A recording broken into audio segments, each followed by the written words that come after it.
हनुमान् श्रीपदो वायुपुत्रो रुद्रो नघोजरः अमृत्यवीरवीरश्च ग्रामवासो जनाश्रयः धनदो निर्गुणः शूरो वीरो निधिपतिर्मुनिः पिङ्गाक्षो वरदो वाग्मी सीताशोकविनाशकः शिवः शर्वत्परो व्यक्तो व्यक्तो धराधरः पिङ्गकेशः पिङ्गरोमा श्रुतिगम्यः सनातनः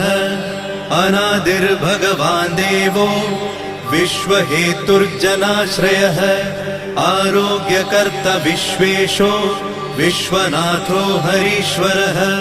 भर्गो रामो रामभक्तः कल्याणप्रकृतिस्थिरः